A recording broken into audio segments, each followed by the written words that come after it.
రామచంద్రపురంలో Vasamsetti foundation ఆధ్వర్యంలో గత 45 రోజులుగా నిర్వహించిన చిన్నారుల సమ్మర్ క్యాంప్ ఈ రోజు ముగిసింది. రామచంద్రపురం పరిసర ప్రాంతాలకు చెందిన సుమారు 200 మంది చిన్నారులకు వేసవి సెలవుల్లో kick boxing, arts and craft, hand work, dance, chess రంగాల్లో ఉచితంగా శిక్షణ ఇచ్చారు. రేపటి నుంచి స్కూల్ తెరవనుండడంతో మంత్రి సుభాష్ శిక్షణ పొందిన పిల్లలతో కొద్దిసేపు గడిపి వారు నేర్చుకున్న అంశాలను వారితో కలిసి పాలు పంచుకున్నారు. పిల్లలందరినీ ఒక చోటుకి చేర్చి వారికి ఇష్టమైన క్రీడల్లో శిక్షణ ఇవ్వాలనే ఉద్దేశంతో వాసంశెట్టి ఫౌండేషన్ సమ్మర్ క్యాంప్ నిర్వహించిందన్నారు. పిల్లలు నేర్చుకున్న అంశాలను ప్రతి సండే రోజున ఒక ఆడిటోరియంలో పిల్లలతో ప్రదర్శన నిర్వహించే ఏర్పాట్లు చేశామని అన్నారు.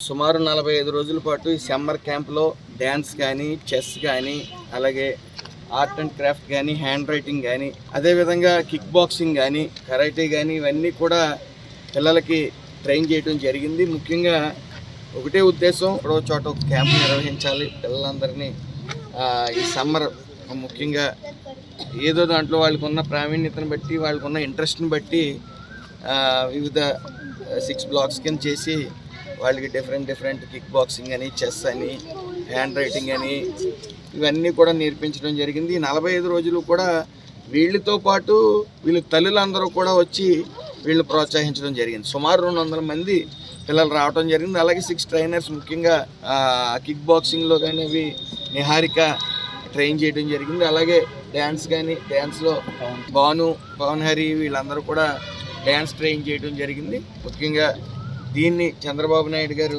కోరిక ఒకటే, ప్రతి హ్యాపీ సండే అని ప్రతి ఆదివారం కూడా ఎంటర్టైన్మెంట్ ప్రోగ్రాం పిల్లలతో పెట్టాలని, వీళ్ళు నేర్చుకున్నది మిగతా వాళ్ళకి చూపించాలన్న ఉత్సాహంతో ఈ పిల్లలందరూ కూడా మరి యాన్యువల్ డే లాంటిది నిర్వహించమని కోరటం జరిగింది. నెక్స్ట్ సాటర్డే మరి ఆ ఈవెంట్ని కూడా మేము ఆర్గనైజ్ చేయబోతా ఉన్నాం. ఏదేమన్నప్పటికీ పిల్లల్ని ప్రోత్సహిస్తూ తల్లులు సుమారు 200 మంది తల్లులు అందరూ కూడా చిన్నారులను ఇక్కడికి తీసుకుని వచ్చి వీళ్ళతో పాటు ఇక్కడే ఉండి దగ్గరుండి పర్యవేక్షించి మరి ఈరోజు 45 డేస్ అయింది. స్కూల్ రీఓపెన్ అవుతూ ఉన్నాయి. రీఓపెన్ అయినప్పటికీ ప్రతి సండే కూడా ఒక 3-4 అవర్స్ వీళ్ళు నేర్చుకున్నది ఎదుటి వాళ్ళకి చూపించే ఒక అవకాశం కల్పించాలన్న ముఖ్య ఉద్దేశంతో ఆడిటోరియం కూడా తీసుకోవడం జరిగింది, పబ్లిక్ ఆడిటోరియం. సో అక్కడ ప్రతి సండే ఈ యొక్క ఈవెంట్ని ఆర్గనైజ్ చేస్తూ ఉంటాం. హ్యాపీ సండేగా ఉండాలనే చంద్రబాబు నాయుడు గారి ఆకాంక్ష. మరి దాన్ని నెరవేర్చే విధంగా ఈ చిన్నారులు అందరూ కూడా నేర్చుకున్నారు. వాళ్ళు నేర్చుకున్న సభ్య సమాజానికి చూపిస్తూ ఉన్నారు.